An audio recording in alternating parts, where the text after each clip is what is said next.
और आज एक अच्छी चीज ये है कि पूरा विजुअलाइज है, कोई यहाँ पे लिखने का काम नहीं है ना, आपको ज्यादा लिखने का टेंशन है। एज इट इज नोट्स मैं आपको दे दूंगा, इनको बढ़िया आप बाद में सिस्टमेटिक लिख लेना, है ना, क्योंकि फॉर्मूले बहुत सारे हैं, लिखने में काफी टाइम लग जाएगा, इसलिए मैंने आज यहाँ पे आपके लिए सब कुछ ले आया।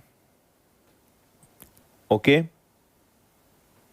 चलो देखो, सबसे पहले बात कर लेते हैं बेलन की, और ये 3D का सबसे इंपॉर्टेंट टॉपिक है।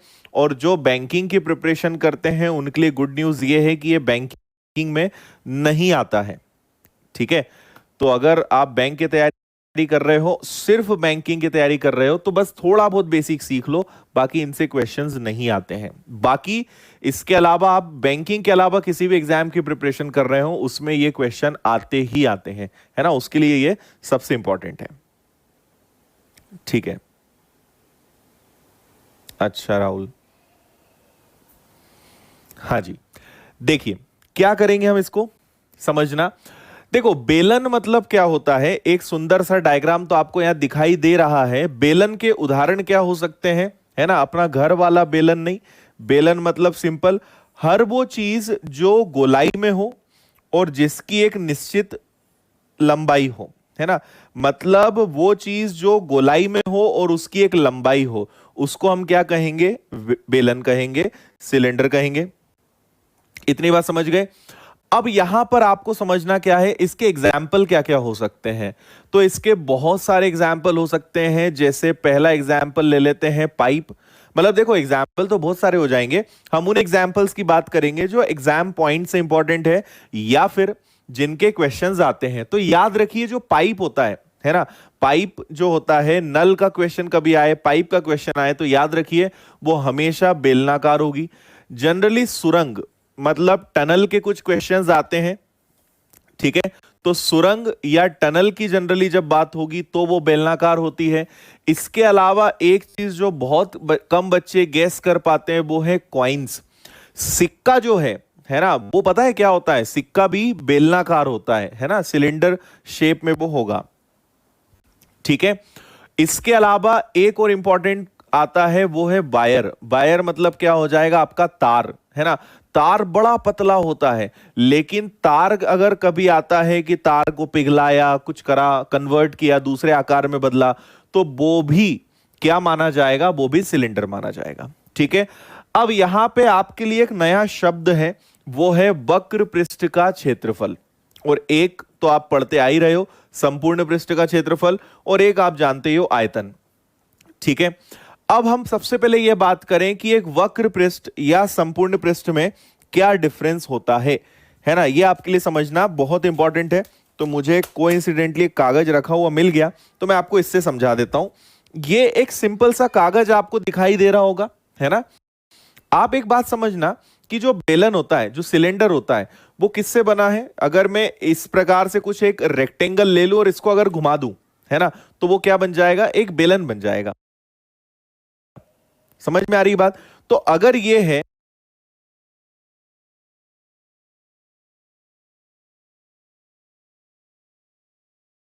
और इसको मैं फोल्ड कर दूं, तो ये बन गया भाई बेलन, ये बन गया बेलन। अभी फिलहाल एक खोखला बेलन है ना।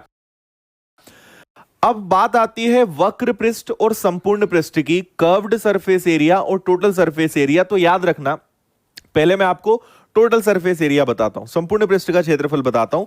तो अगर ये मेरे पास एक बेलन है, इसका ये एक आधार है, एक ये है, ये अपने आप में एक पूरा सर्कल है, ये अपने आप में एक वृत्त है, और ये भी ऊपर भी अपने आप में एक वृत्त है। अगर ये वाला हिस्सा और ये वाला हिस्सा, ये दो हिस्से रहे, प्लस पूरा ये जितना कर्व दिख रहा है यहां से लेके पूरा ऊपर तक, अगर इन सबको जोड़ दिया जाए तो ये कहलाता है संपूर्ण पृष्ठ।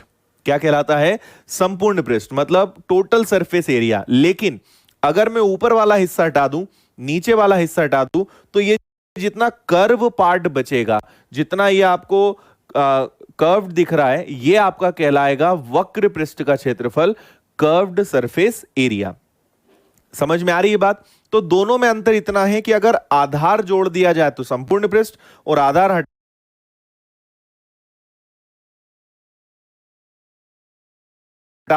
दें और ये जो कर्व पार्ट बचा, ये आपका क्या कहलाएगा, वक्र पृष्ठ कहलाएगा, कर्व्ड सरफेस एरिया कहलाएगा। और वॉल्यूम का मतलब अभी सेम है, वॉल्यूम मतलब वही होगा आपका, वॉल्यूम क्या होगा, उसकी कैपेसिटी, है ना, उसकी क्षमता। ठीक है, चलो अब आपको यहां पे, वैसे यहां पे मैं बहुत ज्यादा आपको एक्सप्लेन नहीं करूंगा फॉर्मूले कैसे बने, क्योंकि बहुत माथापच्ची है ना, और उसके बाद है वो कोई काम के नहीं। तो मैं थोड़ा बहुत बस हिंट कर देता हूं यहां पे कि ये सब बना कैसे है। अगर वक्र पृष्ठ आप देखोगे ना, तो एक्चुअल में क्या होता है, इसके अंदर दो सर्कल होते हैं, एक ये होता है और एक आपका ये वाला होता है ना, और एक आपके पास पता है ये पूरा होता है। तो अगर आप इसको देखो पूरा यहां से यहां तक, है ना, तो केवल आपको यही पता करना है ना। यहां पे आपको अगर देखना है, मैं आपको पहले दूसरी चीज बताता हूं। 2 पाई आर आपका हो जाएगा और h हो जाएगा। देखो क्या होता है, अगर हम देखें ये वाला पार्ट, तो ये वाला पार्ट क्या हो जाएगा आपका, 2 पाई आर हो जाएगा।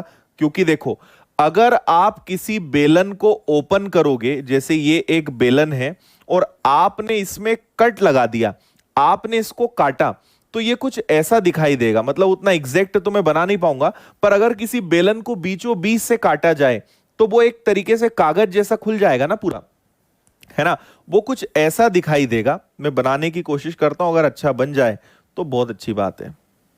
ठीक है, ये हो जाएगा, ये ऐसा हो जाएगा।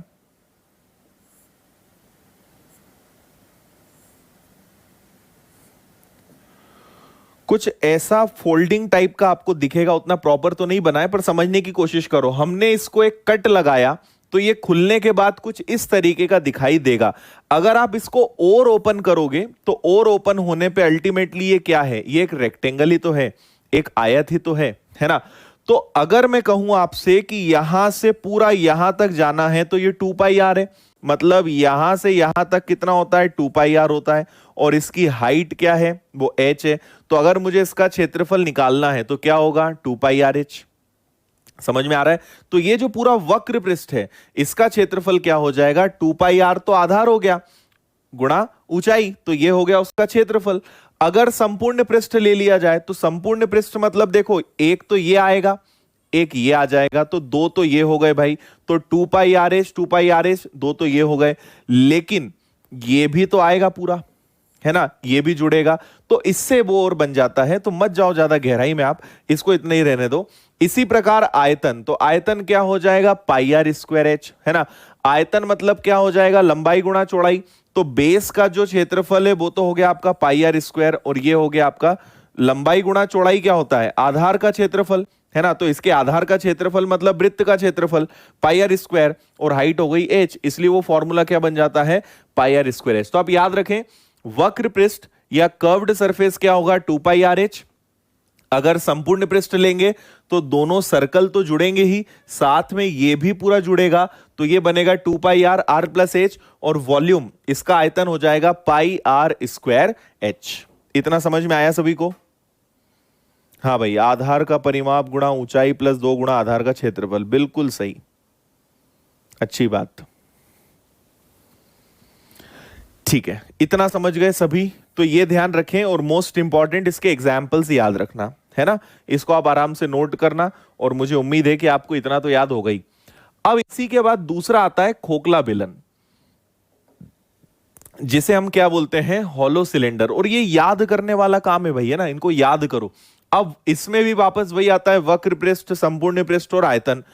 अब जब खोखला बेलन होगा तो ये आपको दिख ही रहा है, इसमें अब दो त्रिज्या हो जाएगी, एक यहां से यहां तक हो जाएगी और एक यहां से पूरी बाहर तक।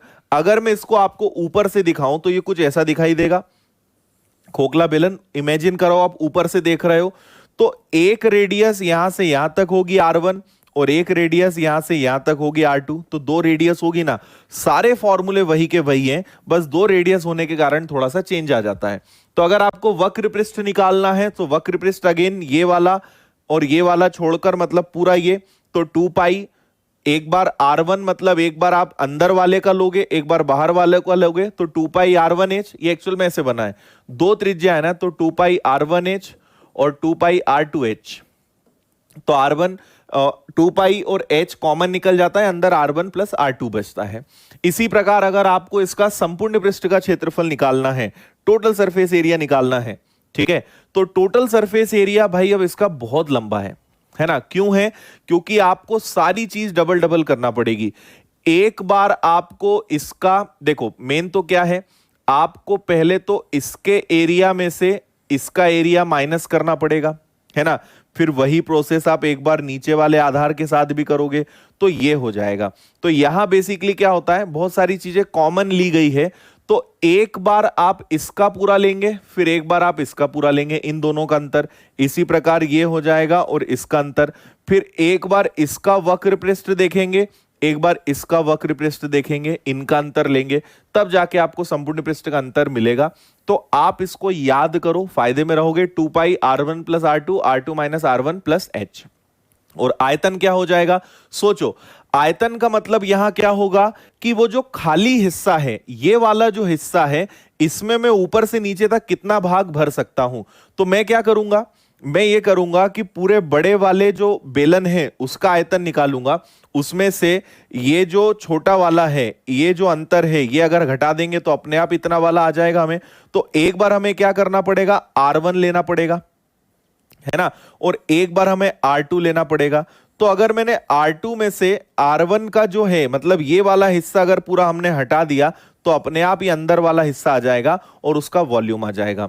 तो आप बेसिकली क्या कर रहे हो यहां पे कि एक बार पाई r2 स्क्वायर h में से एक बार आप पाई r1 स्क्वायर h माइनस कर रहे हो, उससे ये फॉर्मूला बना, है ना। बड़ी वाली त्रिज्या में से छोटी वाली त्रिज्या, मतलब आप ये वाला एरिया हटा दोगे तो अपने आप ये जो बीच का खोखला हिस्सा है, हॉलो पार्ट है, ये आपको मिल जाएगा। क्लियर है? कुछ समझ में तो नहीं आ रहा है? याद करने का कोई तरीका नहीं है भाई, याद करने का एक ही तरीका है, याद करो, ठीक है।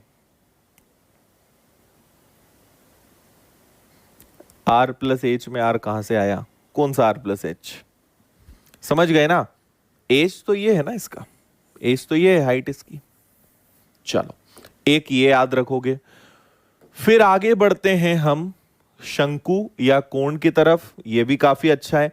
इसका एग्जाम्पल क्या हो सकता है, जैसे आइसक्रीम का कोण होता है, बर्थडे कैप होता है ना, टेंट तंबू वाले क्वेश्चंस आते हैं, वो सब इसी के अंतर्गत आते हैं। अब यहां पे भी वक्र पृष्ठ का क्षेत्रफल, संपूर्ण पृष्ठ का क्षेत्रफल और आयतन। तो पाई आर एल वक्र पृष्ठ का क्षेत्रफल, पाई आर आर प्लस एल संपूर्ण पृष्ठ का क्षेत्रफल। और एक अच्छी बात यह है, ठीक है, एक अच्छी बात यहां पर यह है कि इसका जो आयतन होता है वो बेलन का 1/3 होता है। जो सिलेंडर है उसका 1/3 अगर आप निकालोगे तो वो हो जाएगा आपका कोण शंकु का आयतन। मतलब आप थोड़ा सा ऐसे याद रख सकते हो कि जैसे यदि एक बेलन है तो एक बेलन से कितने शंकु काटे जा सकते हैं। मान लो आपने एक यहां से यहां तक काटा, है ना, तो अपने आप एक ये वाला भी बनेगा और एक ये वाला भी बनेगा। तो उसका वॉल्यूम जो है हमेशा उससे 3 शंकु निकाले जा सकते हैं, इसलिए 1/3 of pi r square h, ऐसे आप याद रख सकते हो, ठीक है। अब यहां पे एक चीज मैं आपको बताना चाहूंगा, जैसे ये जो एल आपको दिखाई दे रहा है, एल का हिंदी में मतलब इंग्लिश में होता है स्लांट हाइट, ठीक है, और इंग्लिश में इसको बोलते हैं तिर्यक, हिंदी में बोलते हैं इसको तिर्यक ऊंचाई, है ना। देखो, एक हाइट इसकी ये वाली है, तो ये वाली जो हाइट है ये तो ठीक है, पर आपको एग्जाम में और क्वेश्चन में हमेशा ये वाली जो स्लांट हाइट है ये आपको दी हुई रहती है। तो याद रखिएगा, ये हमेशा एक पाइथागोरस थ्योरम मतलब समकोण त्रिभुज बनाता है, इस बात को आप ध्यान रखना, ठीक है। तो एल मतलब क्या हो जाएगा, तिर्यक ऊंचाई। इतनी बात समझ में आ रही है? हाँ भाई, याद करना पड़ेगा। हॉलो सिलेंडर का एग्जाम्पल क्या होगा, हॉलो सिलेंडर का सबसे अच्छा एग्जाम्पल होगा, आपने सीमेंट के पाइप देखे जो पुलिया पुल के नीचे लगते हैं, बड़े बड़े से मोटे सीमेंट के पाइप होते हैं कुछ ऐसे, है ना। ये क्या है, ये आपका हॉलो सिलेंडर है। आपने अगर अंगूठी पहनी है, रिंग पहनी है जो एकदम ठोस है, सॉलिड है, वो क्या है, हॉलो सिलेंडर है ना। बैंगल चूड़ी क्या है, वो हॉलो सिलेंडर है ना। खोखला बेलन है, तो ये सारे खोखले बेलन के एग्जाम्पल थे, है ना। चलो, ये समझ में आ गया। इसमें बस आप एक बात विशेष ध्यान रखना कि यहां पाई आर एल होता है, यहां पाई आर आर प्लस एल होता है, 1/3 पाई आर स्क्वायर एच होता है, ये ध्यान रखना। और एग्जाम में हमेशा आपको एल देंगे, 99% क्वेश्चंस में एल दिया रहता है और पाइथागोरस प्रमेय लगा के एच की वैल्यू निकालनी पड़ती है। इस बात का विशेष ध्यान रखना, इसमें आप गलती कर सकते हो। ठीक है, हाँ जी, चलो आगे बढ़े। ये एक हो गया आपका। शंकु में एक ही होता है, फ्रस्टम होता है, उसको बाद में देखेंगे। अगला पार्ट है हमारा गोला। गोला मतलब क्या हो जाएगा? गोला मतलब स्फीयर इंग्लिश में, और ये टोटल होता है सॉलिड। ठीक है, ये कैसा होता है? ये ठोस होता है, ठोस होता है पूरा, है ना। और ठोस को हम इंग्लिश में क्या कहेंगे? सॉलिड। पूरा सॉलिड होता है, जैसा आपको यहां पे दिखाई दे रहा है ना। अब यहां पे एक बात आप समझना कि यहां वक्र पृष्ठ जैसा कुछ नहीं होता, है ना। केवल उसका एक संपूर्ण पृष्ठ होता है, टोटल होता है। तो इसका संपूर्ण पृष्ठ का फॉर्मूला होता है 4 पाई आर स्क्वायर, और इसका वॉल्यूम आयतन होता है 4/3 पाई आर क्यूब। यहां एच जैसा कुछ नहीं होता, पूरा खेल केवल किस चीज का है? आर का, है ना। तो 4 pi r square total surface area, जैसे ये जितना रेड पार्ट आपको दिख रहा है पूरा चारों तरफ से ऊपर नीचे, ये होगा इसका टोटल सरफेस एरिया, संपूर्ण पृष्ठ का क्षेत्रफल। ठीक है, और ये हो जाएगा 4/3 पाई आर क्यूब। तो ये आप ध्यान रखेंगे। अब इसके फिर दो और फॉर्मूले होते हैं। एक फॉर्मूला होता है कि हम इसको आधा कर दें, है ना, और एक फॉर्मूला हो जाएगा जिसमें हम इसको खोखला कर दें। जैसे ये वाला ले लो आप, खोखला गोला। ठीक है, अब इसके फॉर्मूले क्या है? तो 4 पाई आर 1 स्क्वायर। अंत्य पृष्ठ का अगर आपको क्षेत्रफल देखना है, अंतः पृष्ठ का अगर क्षेत्रफल देखना है तो ये क्या हो जाएगा? 4 पाई आर स्क्वायर हो जाएगा। बाह्य पृष्ठ का देखना है तो ये वाला पूरा जो हो जाएगा, ये हो जाएगा आपका 4 पाई आर स्क्वायर एच। मतलब आप इमेजिन करो कि कोई गोला है, वो अंदर से पूरा खोखला है ना।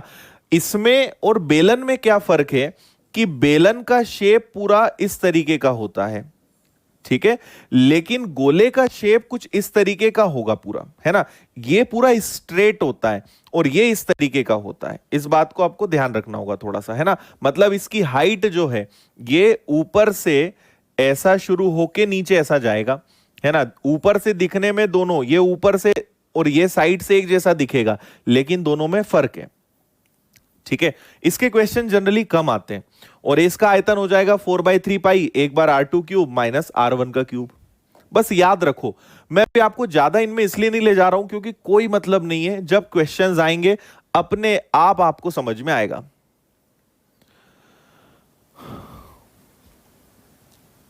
हाँ, बॉल को बिल्कुल मानेंगे, है ना। अब ये कितना भी कम भी हो सकता है भाई, कितना कम भी हो सकता है, कितना ज्यादा भी हो सकता है। तो जैसे आपकी फुटबॉल है, अब फुटबॉल क्या है? फुटबॉल अंदर से तो पूरी खोखली है ना, तो इसको आप क्या बोलोगे? खोखला गोला बोलोगे, हॉलो स्फीयर बोलोगे। जो आपकी टेनिस बॉल होती है, ये सब क्या है? अगर एकदम ठोस है ना, जैसे वो जो गोला फेंकने वाला जो होता है, वो क्या कहलाएगा? वो रियल में गोला है, लेकिन अंदर से पूरा पोला है, खाली है, तो वो क्या हो जाएगा? आपका हॉलो हो जाएगा।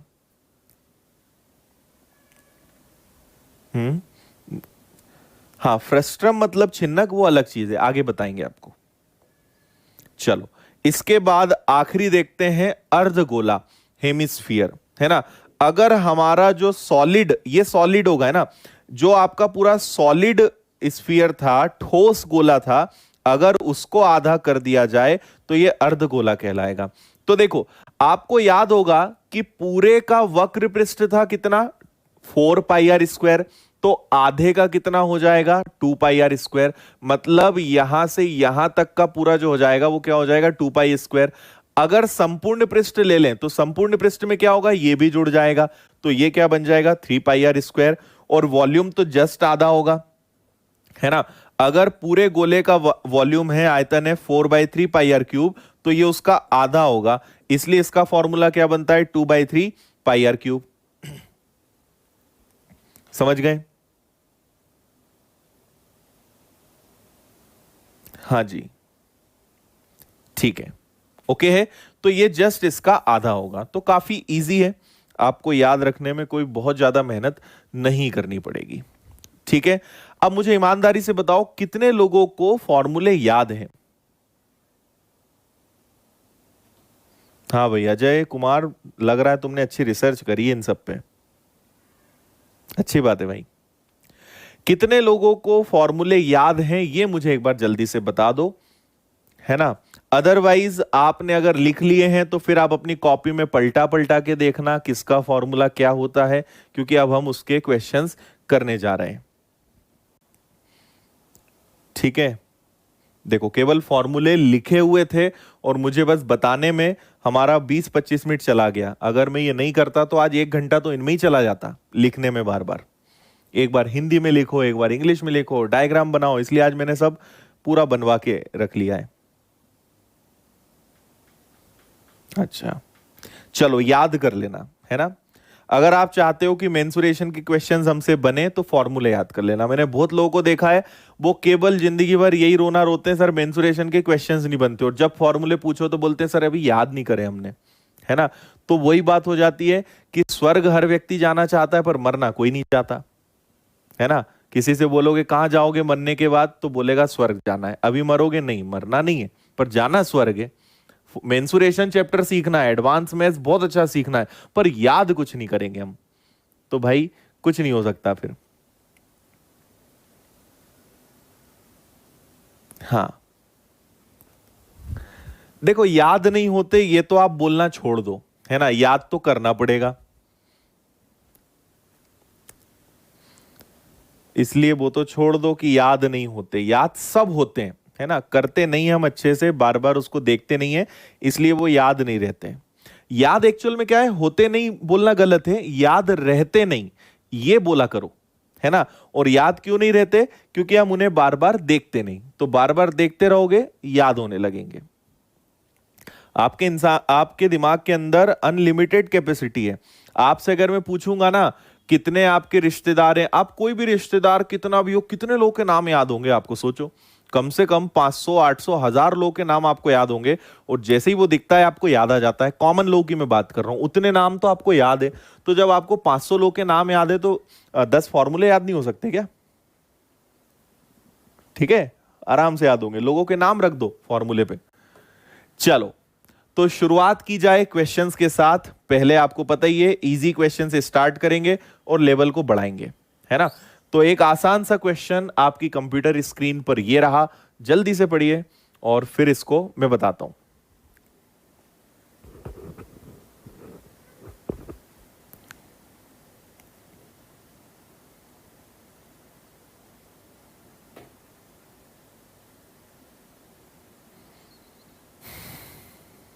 अच्छा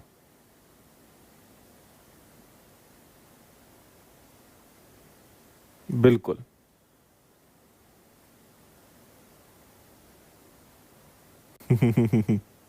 सही बात है।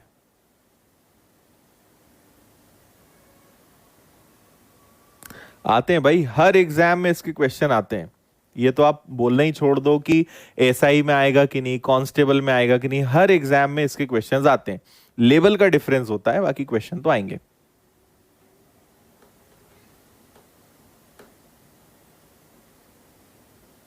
अच्छा देखो, आपको जो मैं पहला क्वेश्चन करवा रहा हूं, मतलब पहले कुछ क्वेश्चंस करा रहा हूं, ये रेशो बेस्ड है। और आप विश्वास कीजिए ये रेशो बेस्ड क्वेश्चन सबसे ज्यादा इजी होते हैं, है ना। क्योंकि इसमें आपको क्या करना है, कभी भी इस प्रकार के आपको रेशो वाले क्वेश्चंस आते हैं, याद रखिएगा जो आपको रेशो दिया है उसी को वैल्यू मान लो, और जो पूछा है बस वो फॉर्मूला लगा दो, है ना। अभी आप देखना कितना आसान है, और फिर आप बोलोगे सर इतनी आसान चीजें हम क्यों नहीं करते थे पहले। दो बेलन की त्रिज्या, दो अलग अलग अलग सिलेंडर हैं तो उनकी रेडियस है, त्रिज्या है, तो एक का नाम R1 एक का नाम R2 दे दो, तो उनका अनुपात कितना है, तो 2:3 है। अच्छा, उनकी हाइट, उनकी ऊंचाई, तो उनको नाम दे दो आप H1 और H2, तो उसका रेशो क्या हो जाएगा, उसका रेशो हो जाएगा 5:3। आयतन का अनुपात बताइए, दो बेलन है तो दो बार आयतन का फॉर्मूला लगा दो, πr²h, एक बार R1 लिखो, एक बार πr²h R2 लिखो। कॉमन क्या है भाई, यहां पर पाई कॉमन है, बाकी और कुछ मत काट देना। है ना। अच्छा, H1 और H2 भी है, ये भी ध्यान रखना। जस्ट आप वैल्यूज पुट करिए, तो R1 कितना है 2 का स्क्वायर इंटू H1 कितना है 5, R2 कितना है 3 का स्क्वायर इंटू H2 कितना है 3। 4 और 5 का गुणा करोगे तो कितना हो जाएगा, ये 20 हो जाएगा। 9 और 3 का गुणा करोगे तो ये कितना हो जाएगा, ये 27 हो जाएगा। ये आपका आंसर है 20:27, 20:27, answer A. Nisha, video quality change कर लो, सब सही है, रोज जैसे ही है सब। वीडियो क्वालिटी बिना बोले चेंज कर लिया करो, इतना यंग जनरेशन और ऐसे ऐसे काम करते हो तुम लोग। ठीक है, समझ आया सभी को?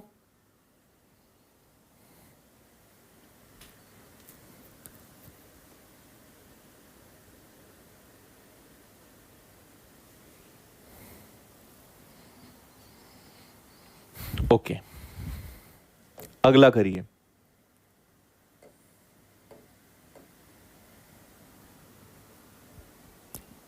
ये भी बनना चाहिए आपसे।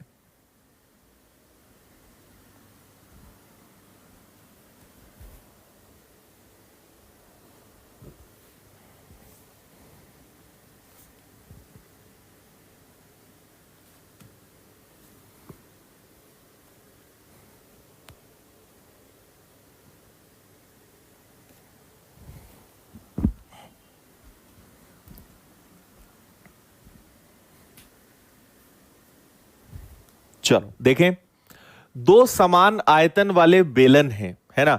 2 वॉल्यूम्स हैं जिनका क्या दिया हुआ है, वॉल्यूम। 2 सिलेंडर्स हैं जिनका वॉल्यूम इक्वल है। बेलन है, आयतन है, तो बेलन के आयतन का फॉर्मूला πr²h, और क्योंकि 2 हैं तो 2 बार लिख लो, या 2 बार आप उनके फॉर्मूले को इस तरीके से लिख लो, R1H1 R2H2, पाई से पाई कैंसिल, है ना। और बराबर है तो चलो बराबर ही लगा लो। उनके व्यास का अनुपात याद रखना आप हमेशा, कि अगर व्यास डायमीटर का रेशो अगर D1 रेशो D2 है तो वो बराबर होगा R1 रेशो R2 के, वो त्रिज्या रेडियस के रेशो के बराबर होगा। और इसको रटने लायक बात नहीं है, आप सोचो, व्यास का अनुपात है 3:2, और हम करने जाएंगे व्यास का आधा, तो वो बनेगा त्रिज्या, वो बनेगी उसकी रेडियस। अगर आप इसका आधा करोगे तो 3 का आधा होगा 1.5, 2 का आधा होगा 1, और अगर आप इसको कैंसिल करोगे 0.5 से तो 5 तिया 15 और 5 दूनी 10, अनुपात 3:2 ही बनेगा। उससे बड़ा लॉजिक ये है कि अगर समान संख्या से दोनों तरफ भाग दोगे तो रहेगा तो वही ना। तो इसलिए कभी हल मत करो, जो व्यास का अनुपात वही उनकी त्रिज्या का अनुपात, ये याद रखना, है ना। तो रेडियस एक की है 3 स्क्वायर इंटू H1, और एक की रेडियस है 2 स्क्वायर इंटू H2। H1 यही रहेगा, H2 इधर आएगा। 2 का वर्ग 4, 3 का वर्ग 9, तो उनकी ऊंचाइयों का, हाइट का रेशो क्या आएगा, 4:9, 4:9, ये आंसर आएगा। बोलिए।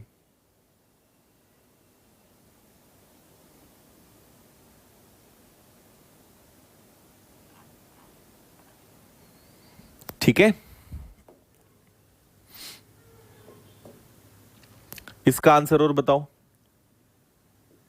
शंकु, है ना, कोण का क्वेश्चन है।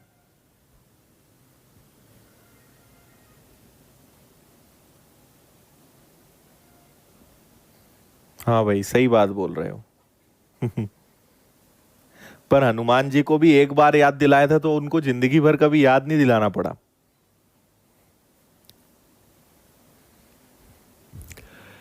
शंकु की त्रिज्या और ऊंचाई, रेडियस और हाइट का रेशो कितना है, 4:3, राइट। और संपूर्ण पृष्ठ के क्षेत्रफल, वक्र पृष्ठ और संपूर्ण पृष्ठ का क्षेत्रफल, देखो वक्र पृष्ठ मतलब कर्व्ड सरफेस, क्या होता है, वो होता है πr/l, और संपूर्ण पृष्ठ टोटल सरफेस क्या होता है, πr/r+l, है ना। क्या कॉमन हो जाएगा, πr कैंसिल, तो आपके पास बचेगा L/r+l। अब बहुत सारे बच्चे क्या करने वाले हैं कि यहां रखेंगे 4 और यहां रखेंगे 4 और 3 7, हालांकि ऑप्शन में नहीं है ना। लेकिन आप एक बात भूल रहे हो, मैंने शंकु के बारे में आपसे पहले भी कहा था कि कभी भी कोण आया, शंकु आया, तो याद रखना आपको एल नहीं देते, तो आपको एल, है ना, L square is equal to h square plus r square. यहां आधार का काम कौन करेगा? आर, और लंब का काम कौन करेगा? एच। तो अगर आपको एल निकालना है, तिर्यक ऊंचाई निकालना है, स्लैंट हाइट निकालनी है, तो क्या करोगे? एच स्क्वायर, अब हाइट कितनी है? 3, 3 का स्क्वायर 9, आर स्क्वायर 4 का वर्ग 16, रखोगे 25, 25 किसका वर्ग होता है? 5 का, तो एल की वैल्यू क्या आएगी? 5। एल यहां 5, आर प्लस एल मतलब 5 प्लस 4, आंसर आएगा 5:9। ये फुल एंड फाइनल आंसर है। बताओ समझ में आया? 5:9, option B is the answer.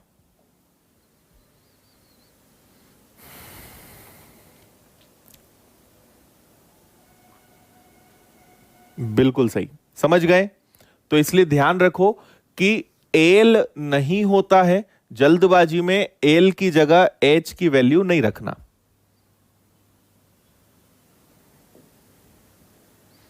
चलिए आगे बढ़ेंगे। अब यहां से क्वेश्चन थोड़े से अलग हैं। अब पिघलाने वाले, कन्वर्ट, अब इसके आगे जितने भी आज क्वेश्चंस मैं आपको करवा रहा हूं ना, ये सारे कन्वर्ट करने वाले क्वेश्चन हैं, सारे पिघला के ये बनाना वो बनाना, बस ये वाले क्वेश्चंस हैं। करो इनको।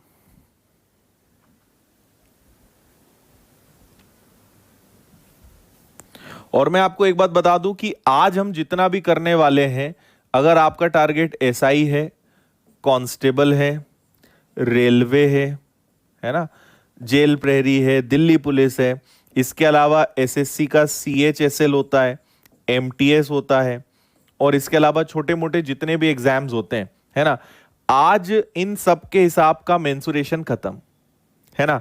मतलब आपका अगर इतना टारगेट है और यहां तक अगर सब कुछ समझ में आ गया, रिवीजन कर लिया, बहुत है। इसके आगे अब जितना भी आएगा वो सब इससे जो बड़े, मतलब इसके अलावा केवल एक ही एग्जाम बचता है, सीजीएल, है ना, उसी में बस इसके आगे के क्वेश्चन कराऊंगा, बाकी ये सब का काम खत्म हो गया। जितना मैं आज आपको करवा रहा हूं इसमें आपका चैप्टर कायदे से खत्म हो जाता है, पर इसके आगे हम और क्वेश्चंस करेंगे, है ना। बाकी आपको थोड़ा सा इससे शांति मिल जाएगी। देखिए जी, 3 गोले हैं जिनकी त्रिज्या आपको दी हुई है, पिघला के बड़ा गोला बनाना है। ये एक स्फीयर है, ये उससे बड़ा, ये उससे बड़ा, और ये इन सबसे बड़ा। तो कभी भी पिघला के बनाना है, कन्वर्ट करना है, ऑलवेज रिमेंबर कि वहां पर आप कौन सा फॉर्मूला लगाओगे? हमेशा वॉल्यूम, आयतन लगाओगे, क्योंकि बना तो उसी से है ना, पिघला के तो उसी से बनाया आपने। हाँ जी, ठीक है। सो इसका अब देखो, वॉल्यूम का फॉर्मूला क्या होता है? हम बात कर रहे हैं गोला, गोला मतलब स्फीयर, स्फीयर का फॉर्मूला होता है 4/3 पाई आर क्यूब। अब यहां पे 3 गोले हैं, तो 4/3 तो कॉमन निकलेगा, R1 cube, R2 cube plus R3 cube बराबर में 4/3 पाई कैपिटल R क्यूब, इन तीनों से मिलके बनेगा। तो आपका ये वाला पार्ट तो कैंसिल हो गया।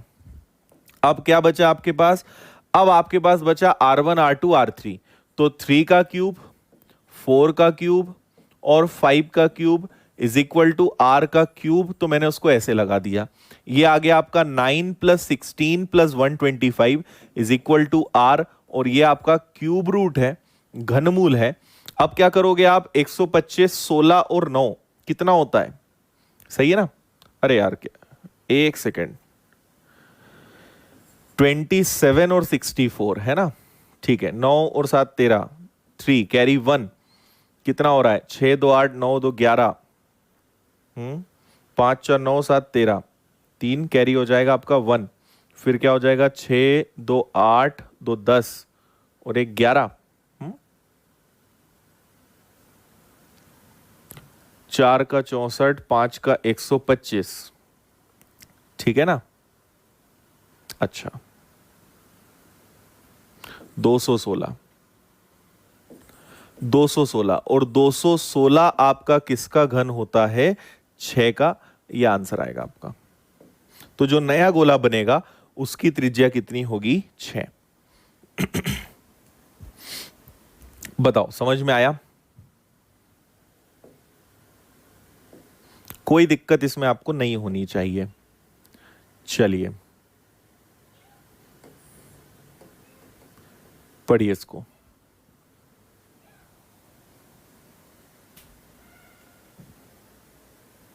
ओके भाई, ओके।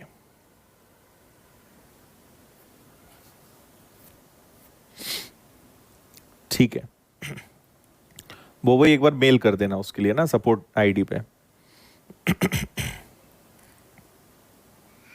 हाँ भाई, ठीक है। 3 सेंटीमीटर त्रिज्या वाले तांबे के गोले को पीट पीट कर 0.2 सेंटीमीटर त्रिज्या व्यास वाले एक तार में बदला गया। तार की लंबाई बताइए। बहुत अच्छा क्वेश्चन, बहुत इजी क्वेश्चन। करो जल्दी।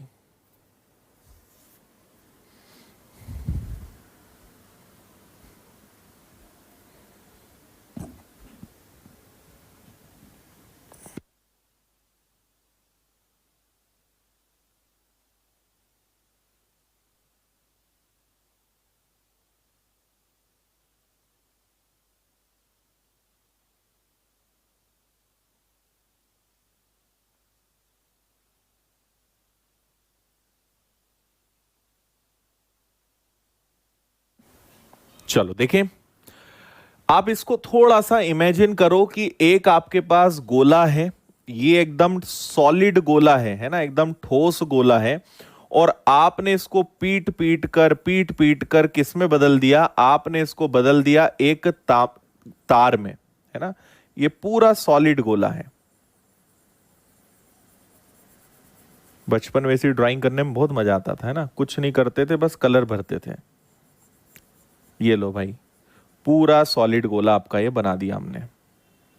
ठीक, आपने इसको पीट पीट कर एक लंबा सा तार बना दिया, कुछ ऐसा, है ना। इसको मैं थोड़ा सा ऐसा कुछ बना देता हूं ताकि वो तार के प्रकार का दिखे।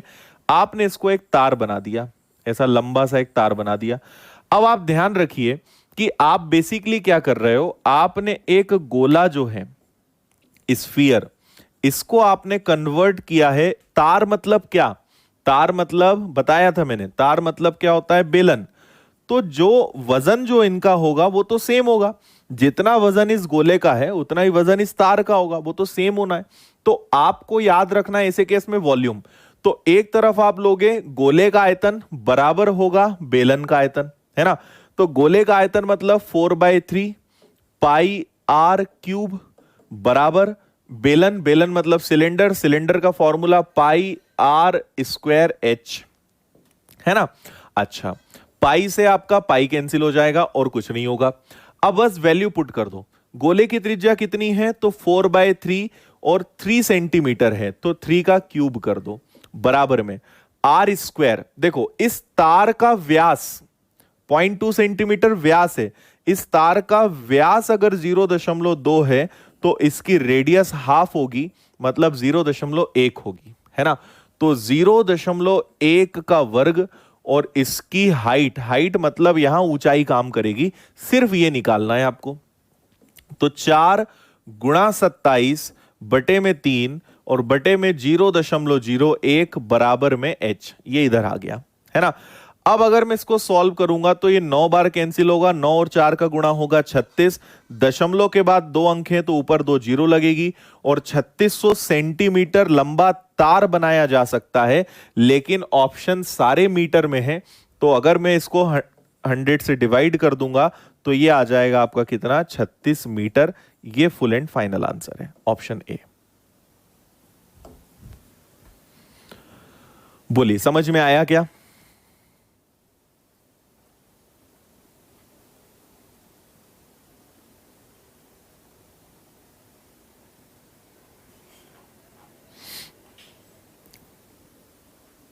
ठीक है, बहुत आसान। मैं जितने भी क्वेश्चन करवा रहा हूं, याद रखना क्या आकार में वो है और आप उसको क्या बना रहे हो। बस दोनों के वॉल्यूम के फॉर्मूले लगा दोगे, एकदम आपका बेहतरीन तरीके से आंसर आ जाएगा बिना ज्यादा मेहनत के।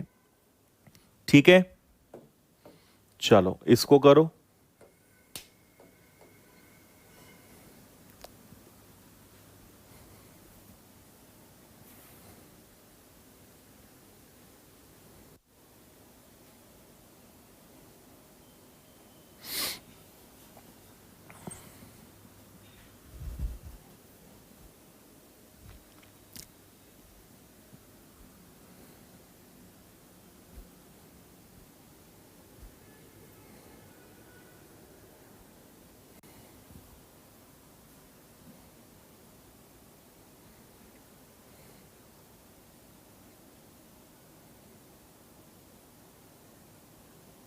पढ़ लिया।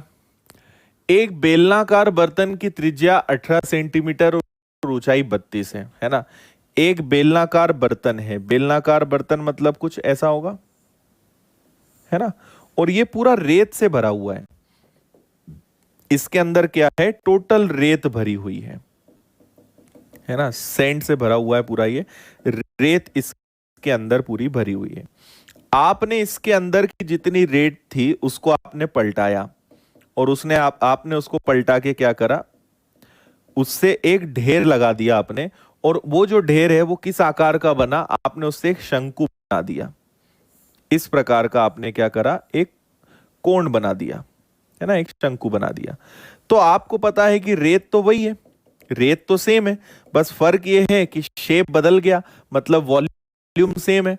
तो एक तरफ आप लगाओगे बेलन का आयतन, बेलन का आयतन मतलब क्या होगा, पाई आर स्क्वायर एच, और एक तरफ लगाओगे शंकु कोण का volume 1/3 pi r square H.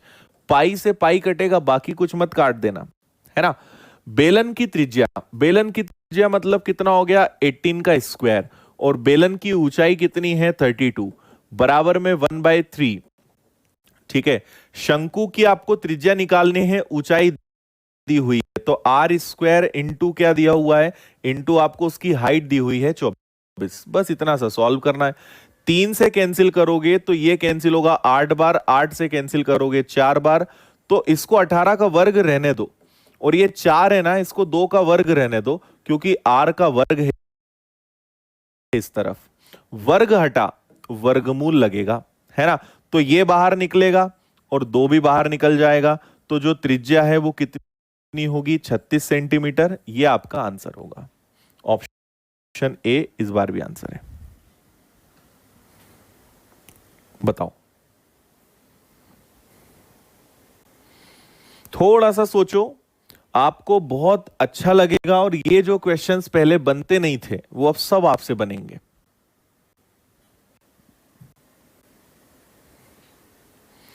हाँ, हरी है बोरिंग, पर सीखना तो पड़ेगा भाई, सिलेक्शन लेना है तो जिसमें इंटरेस्ट है वो तो बनेगा, जिसमें नहीं है उसमें इंटरेस्ट लेना पड़ेगा। कुछ पाने के लिए कुछ बोरिंग तो सीखना पड़ेगा। ठीक है, सो आंसर क्या आएगा, 36 सेंटीमीटर। बोलो भाई, ओके है यहां तक। और आगे बढ़ते हैं। ये लो, इस बार सिक्के पिघलाओ, जरा सिक्कों को पिघला के बेलन बनाओ।